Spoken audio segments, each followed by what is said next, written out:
I used to believe that love announced itself clearly, that you could feel it in your bones when something was right. I thought I'd found that certainty with Ethan.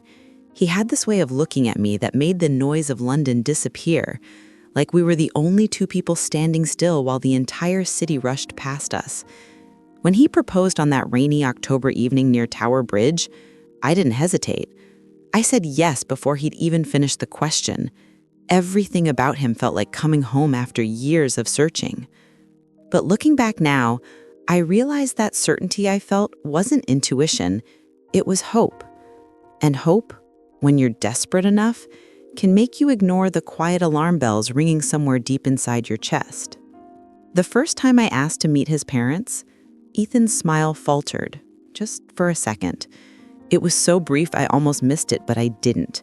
He recovered quickly, placing his hand over mine across the table at our favorite cafe in Notting Hill. "They're complicated," he said, his voice dropping. "We haven't spoken in years. Family stuff. It's painful to talk about." His eyes looked genuinely wounded, and I felt guilty for even asking. I reached for his hand and told him I understood. I told him it didn't matter. I told him all the things you say when you love someone and want them to feel safe. But it did matter, because as the months went on and our wedding planning intensified, that same excuse kept surfacing. When I suggested we at least send them an invitation, he shut down. When I asked if they knew about me, he changed the subject. When I pushed, just once, he looked at me with such sadness that I felt like the villain in our story. "Please, Clara," he whispered, "some wounds don't heal. I need you to trust me on this." So I stopped asking. I convinced myself that his pain was real, that I was being understanding, that love meant respecting boundaries. Yet, late at night when Ethan was asleep beside me in our flat in Islington, I'd lie awake staring at the ceiling, feeling the weight of something unspoken pressing down on my chest. I'd scroll through his social media, sparse, carefully curated, mostly photos of us or London landmarks. No tagged family photos, no old friends commenting with inside jokes. It was like his life had started the day we met. I'd tell myself I was being paranoid, that not everyone lived their life online, that his privacy was admirable. But the doubt grew roots. 3 months before our wedding, I made a decision that would unravel everything. I was organizing our guest list when I found an old envelope in Ethan's desk drawer. Just an electricity bill, nothing significant. Except it had an address in Vancouver, Canada. Not a family member's address. His address. Recent. From 8 months ago, right around the time we'd started dating. My hands trembled as I held it. When I asked him about it that evening, casually, as if it meant nothing, he barely blinked. "Oh, that? I used to live there briefly for work. Didn't work out. That's actually when I decided to move back to London permanently. Why?" His answer was smooth, practiced, too perfect. And in that moment, I knew. I didn't know what exactly, but I knew something was profoundly wrong. That night, after he fell asleep, I booked a flight to Vancouver. I told myself I was being insane, that I'd get there and find nothing and feel ridiculous. But I also knew I couldn't walk down an aisle toward a man whose past was a locked room I wasn't allowed to enter. Sometimes the truth finds you, but sometimes you have to go hunting for it, even when every part of you is terrified of what you'll discover. The flight to Vancouver was the longest 9 hours of my life. I sat in that cramped economy seat, staring out at the darkness over the Atlantic, wondering what I was doing. Part of me wanted to believe I was overreacting, that I'd arrive and find some mundane explanation that would make me laugh at my own paranoia. But a louder part of me, the part that had been whispering warnings for months, knew better. I told my best friend Sophie I was visiting a potential wedding venue outside London for the weekend. The lie came too easily. When I landed in Vancouver, the city felt both foreign and oddly familiar, cleaner than London, quieter, mountains in the distance, water everywhere. I took a taxi to the address on that electricity bill, my heart hammering so hard I thought the driver might hear it. I didn't have a plan. I hadn't thought this through. What was I going to do? Knock on the door? Stake out the building like some amateur detective? The absurdity of it hit me as we pulled up to a modest townhouse complex in a residential neighborhood called Kitsilano. I paid the driver and stood on the sidewalk, staring at the building. Unit 12, third floor, cream-colored siding, tidy garden, children's bike chained to the railing. My stomach turned. I found a coffee shop across the street with a window view and ordered something I didn't drink. I sat there for 3 hours, watching, waiting, feeling ridiculous and terrified in equal measure. Then the door opened, and my entire world shattered. A woman stepped out, blonde, athletic, holding the hand of a small boy, maybe 3 or 4 years old. They were laughing about something. She kissed the top of his head, and behind them, locking the door, carrying a backpack, and ruffling the boy's hair with such casual affection it looked choreographed, was Ethan. Except it wasn't Ethan. Not quite. His hair was different, shorter. He was wearing glasses I'd never seen. But it was him, his face, his walk, his smile. My fiancé, my Ethan. I watched them pile into a car, a family car, a sensible sedan with a car seat in the back. I watched him lean over and kiss the woman before starting the engine. I watched them drive away, this perfect little unit, while I sat frozen in a coffee shop 4,700 miles from home, my untouched latte going cold in front of me. I don't remember much about the next few hours. I know I followed them, took another taxi, kept my distance. They went to a park. The boy played on the swings while Ethan pushed him higher and higher, his laughter carrying across the playground. The woman took photos. They looked happy. They looked real, more real than anything Ethan and I had ever been. Eventually, I lost them in traffic. I found myself back at the townhouse as the sun was setting. I sat on a bench near the complex entrance, numb. A neighbor, an elderly man walking his dog, asked if I was all right. I must have looked as destroyed as I felt. "I'm looking for someone. Michael Chen. Does he live here?" The man's face brightened.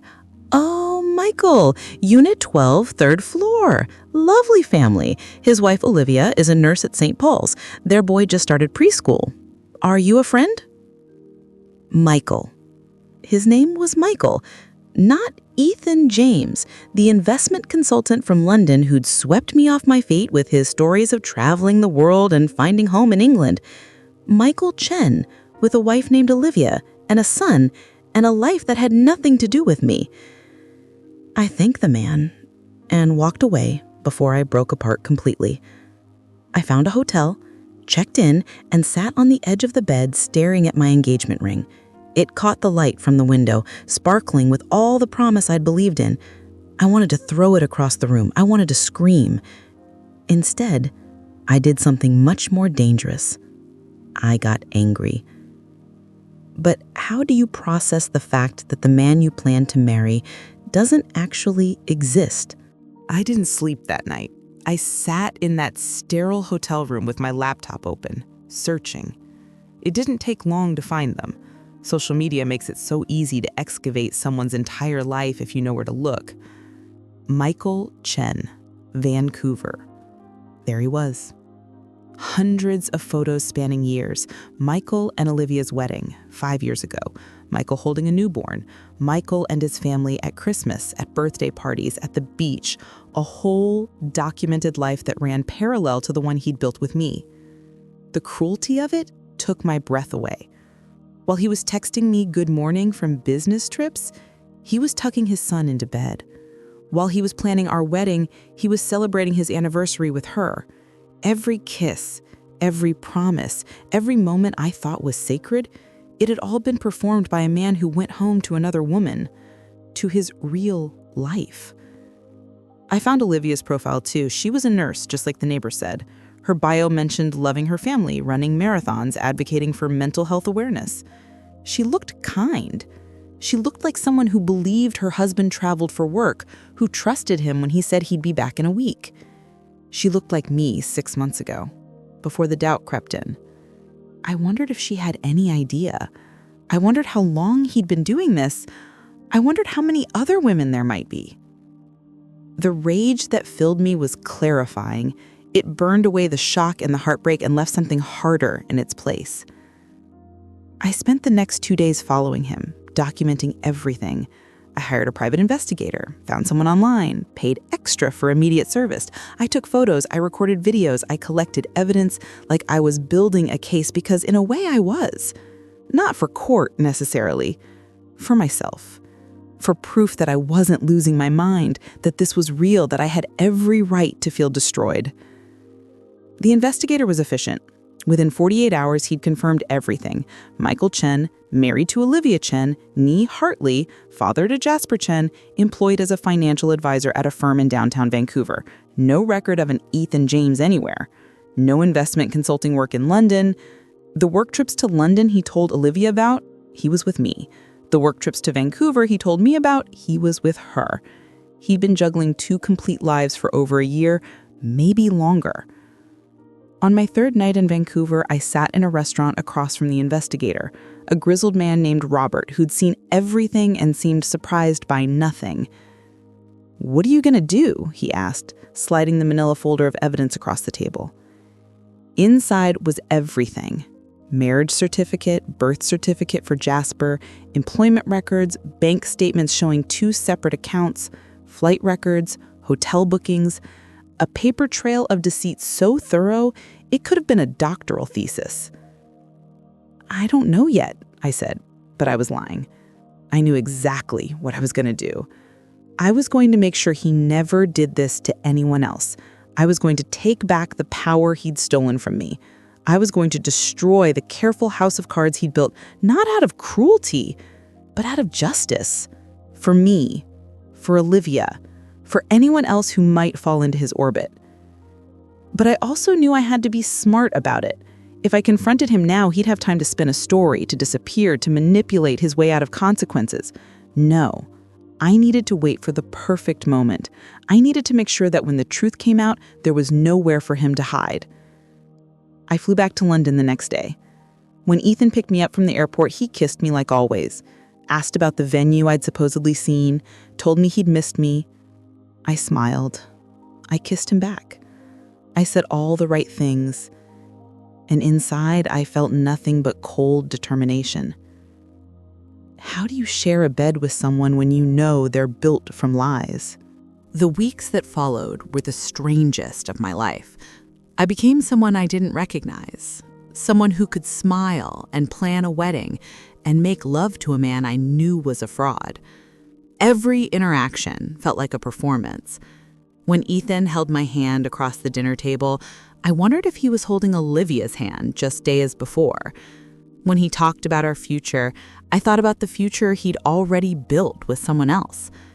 The duplicity required to maintain his double life was staggering, and yet he never slipped, not once.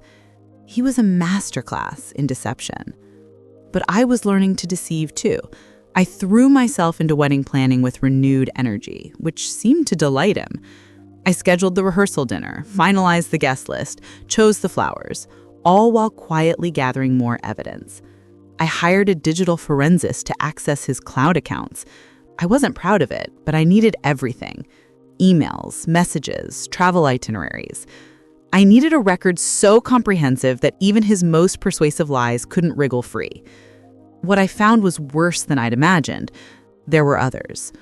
Not full relationships like me or Olivia, but women he'd met on trips, corresponded with, led on. He collected hearts like souvenirs.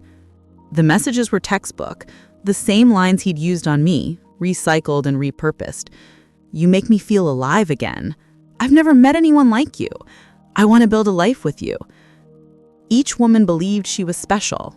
Each woman believed she was the one. He was a con artist whose currency was intimacy. I thought about going to the police, but what crime had he actually committed? He hadn't stolen money or used my credit cards. Bigamy was illegal in most places, but his marriage was in Canada, our engagement in the UK. Jurisdiction got complicated fast. The investigator advised me that criminal charges would be difficult and time-consuming. "The best thing you can do," Robert said during one of our phone calls, is expose him publicly. Make sure everyone knows what he is. That's the consequence that'll stick. So that became my plan. I would wait until the rehearsal dinner, 2 days before our wedding, with all of our friends and family gathered. I would stand up in front of everyone and show them who Ethan really was. It felt dramatic, almost theatrical, but I wanted witnesses. I wanted him to face his lies in a room full of people who'd believed in us.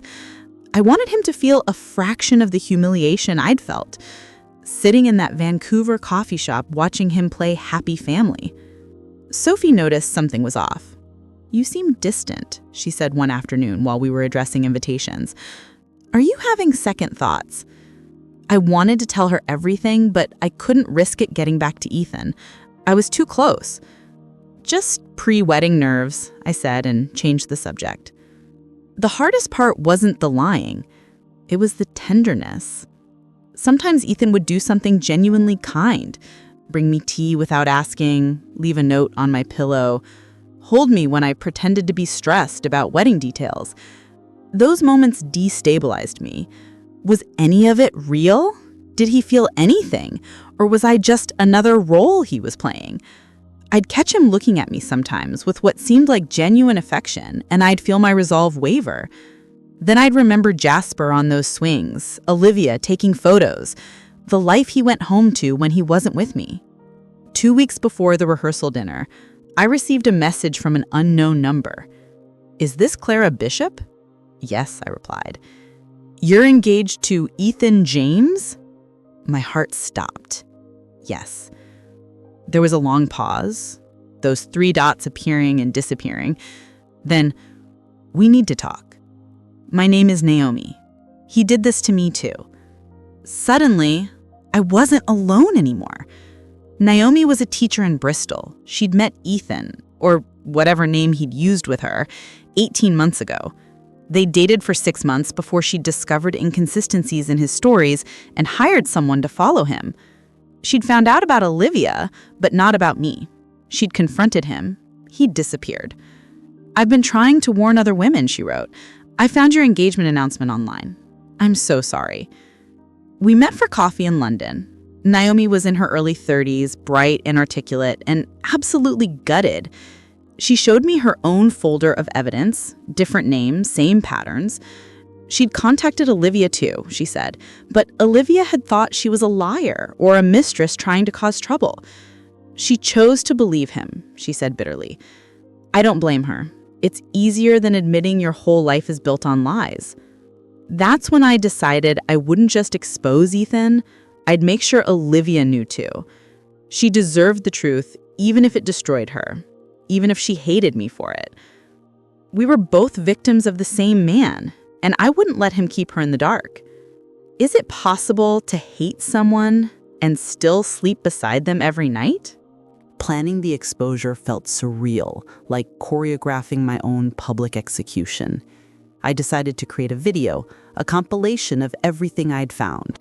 Photos of Michael with Olivia and Jasper in Vancouver, screenshots of his online profiles under different names, flight records showing his back and forth travel, messages to other women, bank statements showing duplicate expenses, and at the end, a simple message. The man you know as Ethan James is not who he says he is. His real name is Michael Chen. He's married, he has a child, and I'm not the only person he's deceived.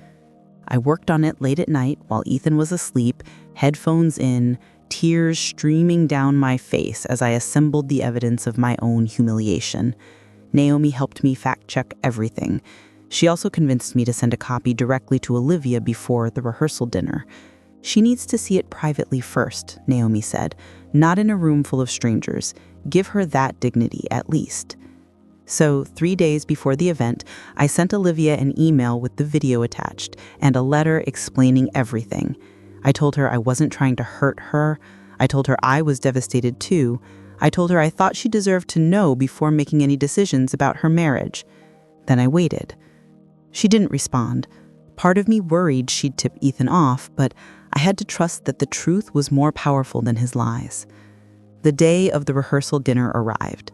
I woke up next to Ethan, watched him sleep, and felt nothing. No anger, no sadness, just a strange, empty clarity. He stirred, reached for me, smiled that easy smile. "Big day. You ready?" I nodded. I'd never been more ready for anything in my life. The venue was a private room at an upscale restaurant in Mayfair. Exposed brick, soft lighting, long wooden tables arranged in a U shape. 50 guests. My family, my friends, his colleagues from work, people who thought they were celebrating love. My parents had flown in from Manchester. My brother gave me a hug and joked about losing me to marriage. Everyone was so happy, so oblivious. Ethan worked the room like the performer he was, shaking hands, making people laugh, playing the role of the perfect groom. I watched him and marveled at how easy it seemed for him. Was this how he functioned all the time, moving between worlds, switching masks, never slipping? It was almost impressive. Almost. Dinner was served, speeches began. Sophie gave a heartfelt toast about friendship and finding the one. Ethan's best man, a colleague who barely knew him, made jokes about his dedication to work and his luck in finding me. Everyone raised their glasses, everyone smiled. And then it was my turn. I stood up, glass in hand, and for a moment I almost couldn't do it. The faces looking back at me were so full of joy and expectation. My mother was crying happy tears. Sophie was beaming. Even Ethan looked proud, like I was about to declare my love in front of everyone. I could have done that. I could have swallowed the truth and married him and pretended I didn't know. For a brief second, the temptation was there to choose the easier, quieter path, to avoid the spectacle I was about to unleash. But then I thought of Jasper in that park, laughing on the swings. I thought of Olivia taking photos of a life she believed was real. I thought of Naomi crying in that coffee shop as she showed me her evidence. I thought of all the women he might deceive in the future if someone didn't stop him. I set down my glass. "I have something to show you all," I said. My voice was steady. "Before we celebrate tomorrow, there's something everyone needs to see." I nodded to Sophie, who'd helped me set up the projector. The screen behind me flickered to life. And then I played the video. If you're enjoying this story, don't forget to subscribe and turn on notifications. That way, you won't miss the next chapter of life, love, and redemption. The silence was immediate and absolute. 50 people staring at the screen as images of Michael Chen's life unfolded. His wedding to Olivia, Jasper's birth announcement, family photos spanning years. Then the messages, the evidence, the timeline showing how he'd been with her when he was supposed to be with me, screenshots of his conversations with other women, flight manifests, hotel receipts, everything. I watched their faces, the confusion, the shock, the dawning horror as they understood what they were seeing. My mother's hand flew to her mouth. Sophie's face went pale. My brother stood up, his chair scraping loudly against the floor. And Ethan, Michael, whoever he was, sat frozen, his face cycling through emotions too quickly to track. Disbelief, fear, calculation. He was trying to figure out how to escape this. The video ended with my recorded voice. "The man you know as Ethan James is Michael Chen. He's been living a double life for over a year. He's married with a child in Vancouver. I'm not the only woman he's deceived. I'm sorry to do this here, but he left me no choice. Everyone deserves to know the truth." The screen went dark. Nobody moved. Then Ethan stood up, his hands raised in a gesture of innocence. "Clara, I can explain." His voice cracked. For the first time since I'd known him, he sounded genuinely rattled. "This is insane. I don't know what. Some of those photos are doctored. This is..." "Don't." My voice cut through his stammering. "Don't lie anymore. I went to Vancouver. I saw you. I have DNA evidence proving you're Jasper's father. I have your marriage certificate. I have bank records, employment verification, witness statements. I have everything." He stared at me like I was a stranger. Maybe I was. Maybe the Clara he'd known had died somewhere over the Atlantic on that flight to Canada, and this person standing here now was someone harder, someone who couldn't be manipulated anymore. My father stood up, his face dark with rage. "You piece of—" My brother grabbed his arm, held him back. Other guests were whispering, pulling out their phones, recording. Someone was crying, one of Ethan's work colleagues, a woman who might have been another target. Sophie came to my side, her hand finding mine, squeezing hard. Ethan looked around the room, assessing his options. I'd hired security, told the venue manager there might be an incident. 2 men in black suits stood by the exits. He saw them, understood he couldn't just walk out. His shoulders sagged, the mask the slipping. Ethan tried again, his voice desperate now. "Clara, I can explain." "No." I felt Sophie's hand tighten on mine. "You had a year to talk to me. You chose to lie instead." That's when my phone buzzed. A text from a Vancouver number I'd saved as Olivia. "Thank you. I filed for divorce. The police want to speak with him. Can you keep him there?" I looked at Ethan. "You should know that Olivia received the same video 3 days ago. She's left you. She's filed for divorce, and there are officers waiting outside to ask you some questions about fraud and identity theft." His face went white. The room erupted in chaos, people talking over each other, my mother sobbing, Sophie's arm around my shoulders. 2 police officers entered. I'd called them earlier, explained the situation, shared the evidence. They approached Ethan carefully, professionally. "Mr. Chen, or is it Mr. James? We need you to come with us to answer some questions." They weren't arresting him, not yet, but the investigation was starting, and I had more than enough evidence to make sure it stuck.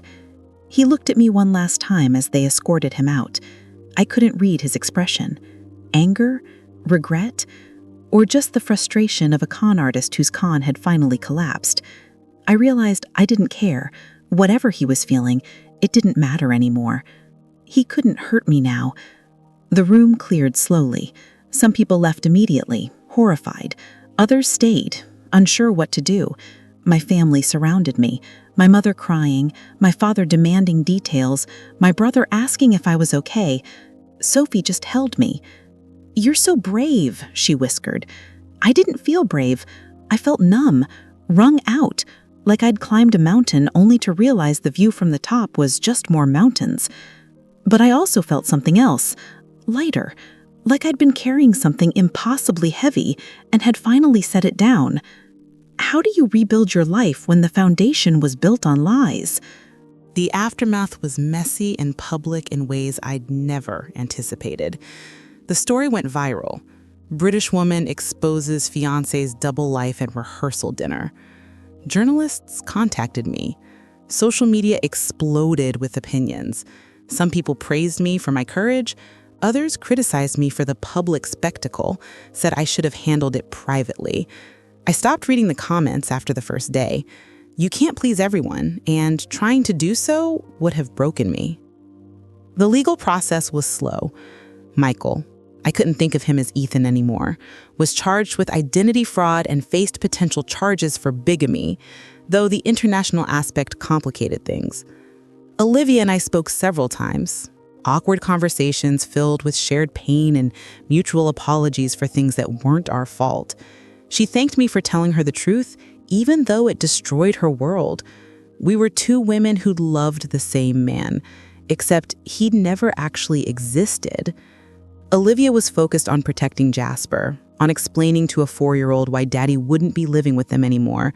She asked me not to share his photo publicly, and I agreed immediately. He was innocent in all of this. The thought of that little boy growing up knowing his father was a fraud broke my heart in ways Michael's betrayal never could. Naomi reached out again too. She'd seen the news coverage and wanted to join the investigation. There were 3 other women who came forward after the story broke. 3 more victims with similar stories, different names, different cities. We created a group chat, this strange sisterhood of women who'd fallen for the same lies. We shared our experiences, supported each other, reminded each other that we weren't stupid or naive. We'd been targeted by someone skilled in manipulation. That's not the same thing as being foolish. The wedding, obviously, was canceled. Losing the deposits felt absurdly trivial, but my parents insisted on handling it. They were devastated for me, but also furious. My father wanted to press additional charges. My mother wanted to understand how I'd missed the signs. I couldn't blame them for either reaction. I'd asked myself the same questions 1,000 times. Sophie helped me move out of the flat I'd shared with Michael. We packed my things in silence, every object a memory of a relationship that had never been real. I found a box of his belongings in the closet, a second passport under his real name that he'd hidden, another phone I'd never seen, a wedding ring that wasn't mine, evidence of the life he'd kept separate. I gave everything to the police. I moved into a small flat in Shoreditch, bare and impersonal, but mine. I spent the first week eating takeaway and crying at random intervals. The grief came in waves, but it wasn't just grief for the relationship. It was grief for the person I'd been before, the trusting, hopeful woman who believed in fairy tale endings. That version of Clara was gone. I mourned her. But something else was growing too, anger that was transmuting into purpose. I'd spent so much time wondering why this had happened to me, and I'd finally realized the question was backwards. It shouldn't have happened to anyone. And if I could prevent it from happening to others, maybe there was meaning in this disaster. I started researching romantic fraud, the legal term for what Michael had done. It existed in a gray area between emotional manipulation and financial crime. Unless money was stolen, it was often treated as a civil matter, not criminal. But the psychological damage was just as real as financial loss. The women in our group chat had all struggled with depression, anxiety, broken trust. Some had walked away from other relationships convinced they'd never spot a liar again. The trauma was profound and lasting. So I made a decision. I was going to do something about it. Not just for me, but for everyone who'd ever been deceived by someone they loved. I started meeting with lawyers, therapists, advocacy groups. I researched existing organizations focused on emotional abuse and manipulation, and slowly a plan began to take shape. 6 months after the rehearsal dinner, I launched the Truth and Trust Foundation. It started small, a website, a helpline, peer support groups for people who'd experienced romantic fraud or emotional manipulation. We offered free resources, how to spot red flags, how to verify someone's identity, how to recover from betrayal. We connected victims with lawyers and therapists. We advocated for better legal protections and more awareness about the psychological impact of intimate deception. The response was overwhelming. Hundreds of people reached out in the first month alone. Their stories were all different but eerily similar. Partners with secret families, chronic liars, people who'd built entire false identities. The common thread was the devastation left behind, the difficulty of rebuilding trust, the feeling that they should have known. I told each of them what I'd learned. You can't protect yourself from someone determined to deceive you, but you can learn to trust yourself again. You can transform your pain into purpose. Olivia became involved too, working as an advisor on our resources for families affected by parental deception. Naomi helped develop our educational materials. We turned our collective trauma into something useful. It didn't erase what happened, but it gave it meaning. It made the pain worthwhile. Can you ever truly forgive someone who stole a year of your life and called it love? Michael's trial happened almost a year after that rehearsal dinner. He pleaded guilty to identity fraud and several financial charges related to his use of false identification. The bigamy charge was dropped due to jurisdictional complications, his marriage in Canada, his attempted marriage in the UK, the legal labyrinth of international family law. But the fraud conviction carried a 2-year sentence, plus probation and a requirement to pay restitution to Olivia for the financial damages his deception had caused. I attended the sentencing hearing. Olivia was there too, sitting on the opposite side of the courtroom. We didn't sit together, but we exchanged a look that said everything. Michael looked smaller than I remembered, defeated. When the judge asked if he had anything to say, he stood and apologized, a generic, practiced statement that mentioned his mental health struggles and poor choices. He never made eye contact with either of us. I realized, watching him, that he still didn't fully understand what he'd done, To him, it was a series of mistakes, not a deliberate pattern of abuse. The judge was less forgiving. Mr. Chen, you systematically deceived multiple women, maintained false identities, and caused immeasurable psychological harm. Your actions demonstrate a profound disregard for the truth and for the people whose lives you disrupted. You stole their time, their trust, and their sense of reality. That kind of damage doesn't heal quickly, if it heals at all. The sentence felt both too long and too short. No amount of time could give us back what we'd lost. After the hearing, Olivia and I finally spoke properly. We got coffee at a quiet place near the courthouse, two women bound together by disaster. She told me about Jasper's therapy, about rebuilding her life as a single mother, about the difficulty of explaining to their families what had happened. I told her about the foundation, about the other women we'd helped, about finding purpose in the wreckage. We discovered we liked each other, that in another universe, without Michael between us, we might have been friends. "Do you ever wonder if any of it was real?" she asked me at one point. It was the question I'd asked myself 1,000 times. I replayed every moment, looking for cracks, trying to determine where the performance ended and the person began. Had he ever actually loved me? Had any of his affection been genuine? Or was I just a mark, a conquest, a way to fill some void in himself that I'd never understand? "I think his feelings were real to him in the moment," I said slowly, "but they weren't durable. They weren't rooted in honesty or respect. So maybe it doesn't matter if they were real. They weren't love. Real love doesn't require deception." Olivia nodded. I could see she'd wrestled with the same questions. We both needed to believe we weren't complete fools, that there had been something genuine buried beneath the lies. But the truth was probably simpler and sadder. We'd loved a performance, and the actor behind it was someone neither of us actually knew. We stayed in touch after that. Not close friends, but friendly. Two survivors of the same storm, checking in occasionally to make sure the other was still afloat. She sent me photos of Jasper's first day of school, and I sent her updates about the foundation. We were proof that women didn't have to be enemies just because a man had pitted us against each other, even unknowingly. The foundation grew beyond what I'd imagined. We expanded to include support for all forms of intimate betrayal, infidelity, financial abuse, emotional manipulation. We partnered with universities to develop educational programs about healthy relationships and red flags. We lobbied for better legal protections for victims of romantic fraud.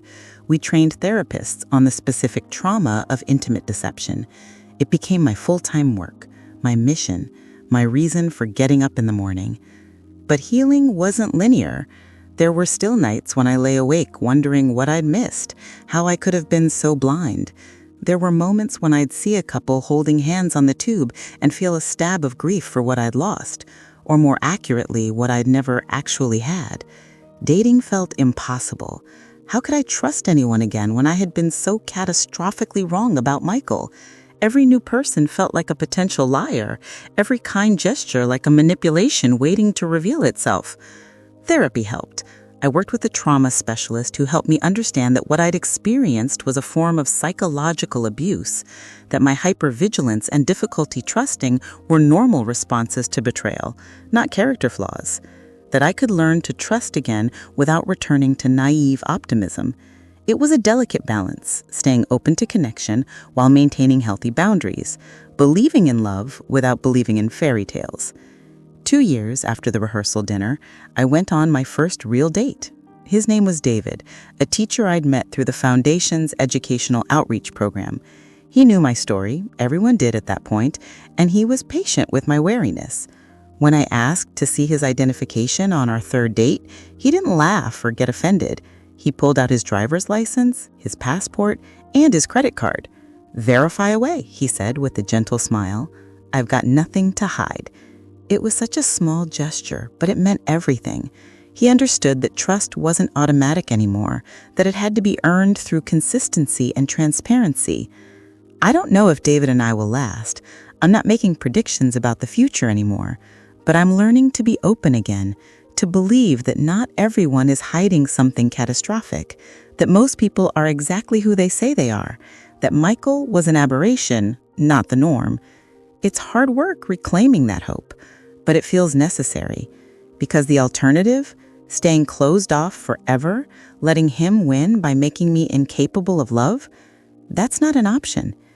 Is it possible to be both more cynical and more hopeful than you were before? 3 years after that life-altering rehearsal dinner, I stood on a stage at a domestic violence awareness conference speaking to an audience of advocates, lawyers, and survivors.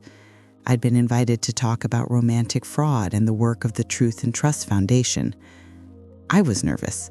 Public speaking still made my heart race, but I was also proud. We'd helped over 2,000 people in 3 years. We'd gotten legislation passed in 2 countries recognizing emotional manipulation as a form of domestic abuse. We'd changed lives, including my own. I talked about my experience, about the red flags I'd missed and the ones I'd ignored. I talked about the investigation, the exposure, the legal battle. But mostly, I talked about what came after. About the other women who came forward, about Olivia's grace and Naomi's courage, about building something meaningful from rubble, about learning that strength isn't the absence of vulnerability, it's choosing to be vulnerable anyway, with the right people, in the right ways. After my talk, dozens of people approached me. Some were survivors with similar stories. Others were professionals looking for resources to help their clients. One woman, probably in her 60s, gripped my hand and said, "Thank you for speaking up. My daughter went through something similar. She thought she was alone. Your work showed her she wasn't." I had to excuse myself to cry in the bathroom for a few minutes. These moments still overwhelmed me, the realization that my pain had meaning beyond just my own healing. The foundation had become more than I'd imagined. We'd expanded our team to include therapists, legal experts, and peer counselors. We developed an app that helped people document concerning behaviors in their relationships, creating a trail of evidence if they ever needed it. We created educational resources for schools, teaching teenagers about healthy relationships and consent. We partnered with law enforcement to train officers on recognizing and investigating romantic fraud. Every project felt like another nail in the coffin of the culture that had allowed Michael to operate unchecked for so long. But the work took a toll. Hearing story after story of betrayal, supporting people through their darkest moments, fighting systems that didn't take emotional abuse seriously, it was exhausting. I had to be careful about boundaries, about not absorbing everyone's trauma into my own still healing wounds. I took breaks. I went to therapy regularly.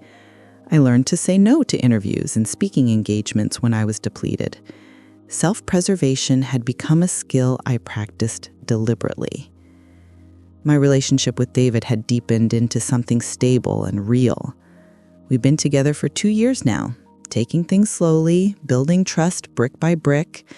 He understood my triggers, why I needed transparency, why vague answers about his whereabouts sent me spiraling, and why I sometimes pulled away when things felt too good.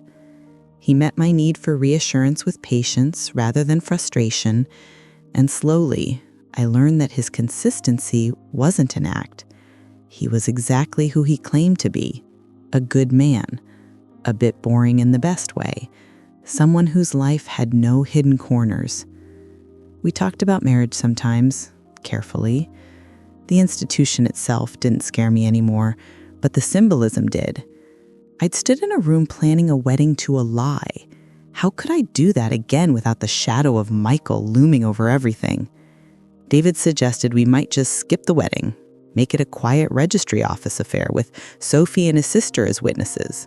No rehearsal dinner, no big production, just the commitment stripped down to its essential truth. The idea appealed to me more than I'd expected. I'd also slowly rebuilt my relationship with my family. The first year had been hard.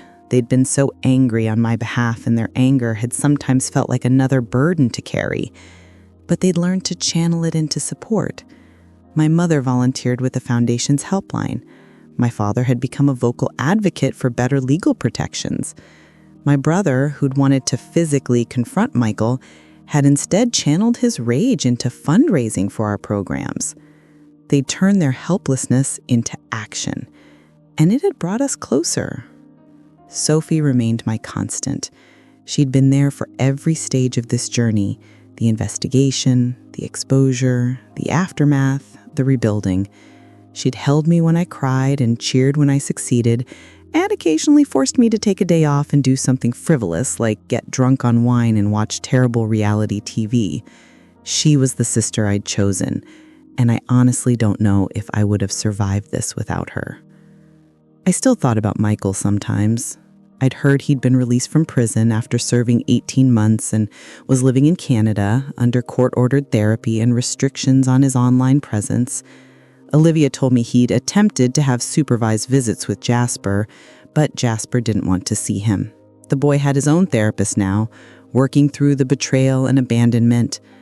I hoped he'd be okay, that he wouldn't grow up thinking deception was normal or that love was a performance.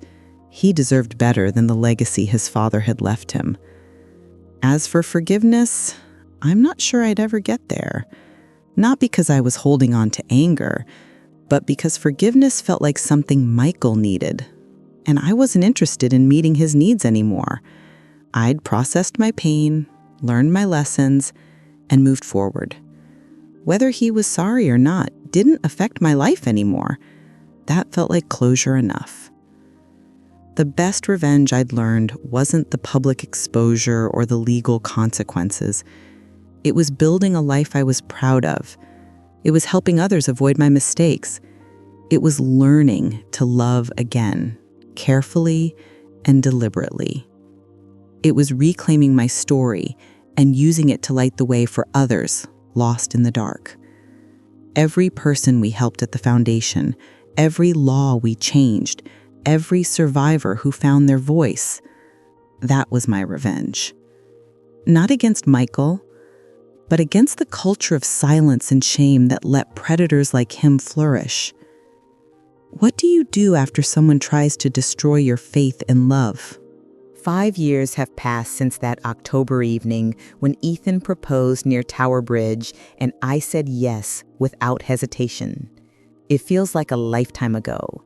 The woman who accepted that proposal, hopeful, trusting, eager to believe in happily ever after, is someone I barely recognize now. But I don't mourn her anymore. She had to break so I could become this version of myself, stronger, wiser, more compassionate. The Truth and Trust Foundation celebrated its 5th anniversary last month. We've helped over 7,000 people now, expanded to 4 countries, and trained thousands of professionals on recognizing and responding to romantic fraud. We've become a leading voice in the conversation about emotional abuse and psychological manipulation in relationships. I still run the organization, though I have a proper team now. People who share my passion for turning trauma into advocacy, for ensuring that what happened to me and to Olivia and to Naomi and to countless others might happen less often to future generations. I married David in a quiet ceremony last year. Just us, Sophie, his sister, and our parents. No rehearsal dinner, no grand venue. We wrote our own vows, and mine included a promise about honesty, that I would always tell him the truth, even when it was difficult, and that I expected the same from him. He understood why that mattered more than all the traditional promises about richer and poorer, sickness and health. Honesty was our foundation, and everything else was built on top of it. Olivia and I still talk occasionally. Jasper is 10 now, thriving in school, in therapy, seemingly resilient despite everything. She's dating someone new, taking it slow, using the same verification techniques we teach at the foundation. She laughs about it, about background checking her boyfriend like he's applying for a government position, but she doesn't apologize for it either. We've both learned that protecting yourself isn't paranoia, it's wisdom. I've learned to trust my instincts again. When something feels off, I investigate instead of dismissing my concerns. When someone seems too perfect, I look for the flaws rather than accepting the performance. But I've also learned not to let Michael's betrayal poison every relationship. Most people are decent. Most people tell the truth. The liars are the exception, not the rule. Remembering that balance has been essential to my healing. Sometimes people ask if I regret exposing Michael so publicly. The honest answer is no. Could I have handled it differently? Probably. Could I have protected Olivia's privacy better? Maybe. But given the circumstances, given what I knew and what I was feeling, I made the best choice I could. And it worked. Not just to punish him, but to protect others. The publicity meant that other victims found us, that the legal system took the case seriously, that awareness spread.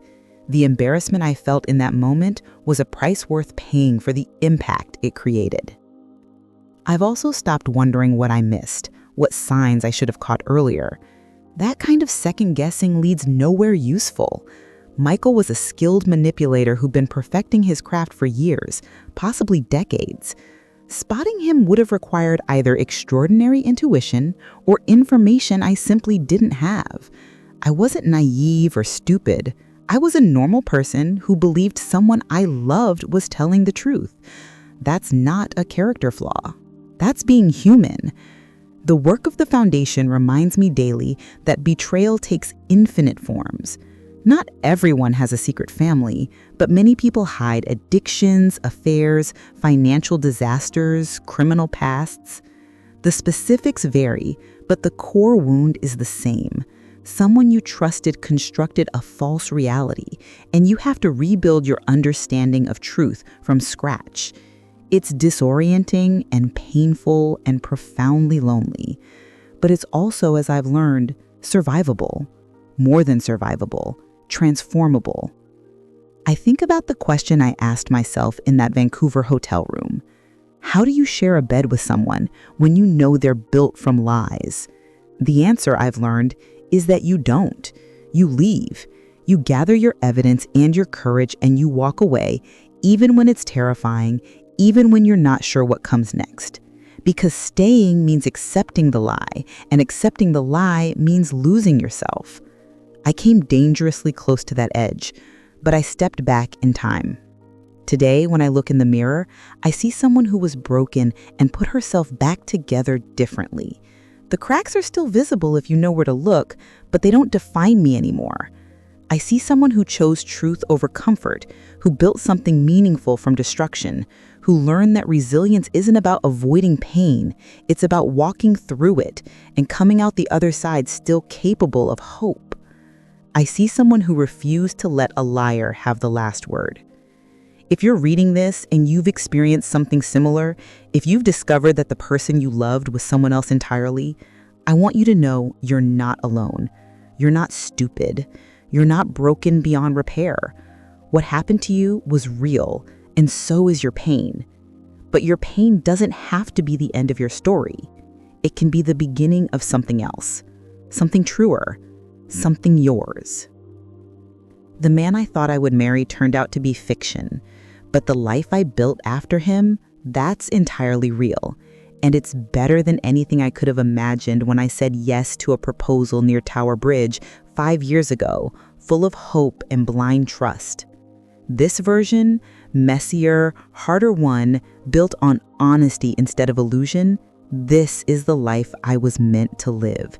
This is who I was meant to become. And I wouldn't trade it for anything. If this story touched your heart and you'd like to support this work, consider buying me a coffee on Ko-fi. Every small gesture helps bring more stories like this one to life. Thank you for listening, and remember, your kindness makes stories possible.